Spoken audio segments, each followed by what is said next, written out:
However, when you were delayed, we had no choice but to send them without you. The queasiness gave way to full-blown nausea.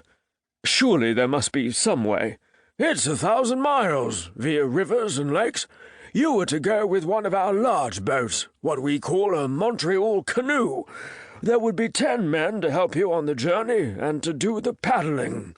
He smiled ruefully. We can't just call round another carriage as we would in England. The nausea continued unabated, and a rivulet of sweat dripped down Simon's spine. Then what am I to do? Wait until next spring. In the meantime, we'll try to find some ways to keep you busy. You can learn more about the business and the culture. Simon cringed at the thought. He came to Canada to explore and see the land, not to sit in an office in the city. It's not even August. Surely we still have time. The journey takes 6 to 8 weeks, with a crew of 8 or 10 men.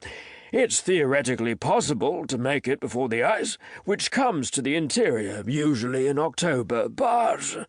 Then I want to try. Please, sir. I came here to do a job, and I'm determined to do it. Grant sighed. I appreciate your ardor, Simon. I do. But it's a dangerous journey at the best of times with a full crew, even if I could rustle up a voyageur or 2 to accompany you. But it's possible. A quiver of hope flared in Simon's chest. Grant regarded him for a few moments. All right, let me see what I can do. You must understand, though, you would be undertaking this trip at your own risk. If anything were to befall you, we would not be responsible. Simon was already nodding. Yes, absolutely. Go back to your hotel and have a rest. I'll let you know as soon as I can. Thank you, sir. Simon jumped to his feet and stuck his hand out, pumping Grant's hand enthusiastically. You won't regret it. A rap on the door interrupted Simon's pacing. After months on a ship, he was used to making the most of small spaces, and his modest but clean hotel room didn't allow much freedom for wandering. When he opened the door, he found a tall young man waiting in the hallway. Hello, Simon greeted him heartily. The man nodded, unsmiling. Mr. Grant sent me. He said no more. After a few awkward beats, Simon ushered him in. Come in, come in. Sorry, it's not very palatial. The other man said nothing. He had shaggy dark hair that fell over his forehead, and he appeared to spend a fair amount of time in the sun. His eyes were a rather piercing green, Simon couldn't help but notice. He wore a simple cotton shirt and canvas pants, was fit and trim, and clearly spent a great deal of time doing manual labor. He looked barely out of his teens, if that. Simon realized with a start that he was staring. So, what's the word?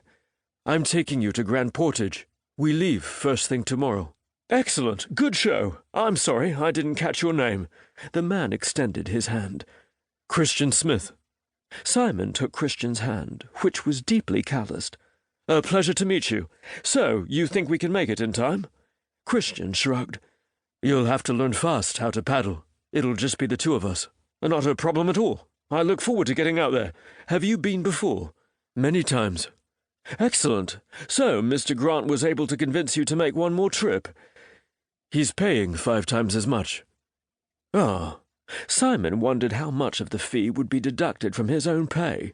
Still, it was worth it. We probably won't make it. Oh, goodness, of course we'll make it. Simon smiled, but the nausea had made a bold and unexpected return. Christian shrugged. If we don't, they'll just send someone else next year in your place. What a comforting thought. Well, my trunk's still packed, so I'll be ready to push off tomorrow. Christian gazed at the steamer trunk in the corner of the room. You're not taking that. Is it a bit too heavy? Christian regarded him as if he were entirely the most idiotic man on the face of the earth. Yes, we'll have packs we can carry on our backs. I hate to be a bother, but I need my things. I'll be overseeing operations at the fort, you see. It's going to be hard enough carrying the canoe. Surely the canoe goes in the water, Simon laughed, trying to establish a rapport. Christian didn't return his smile. We'll need to portage across some parts of the land to get to the next river or lake, or to avoid white water. Sorry, I'm a tad confused. Portage. I know our final destination is Grand Portage and the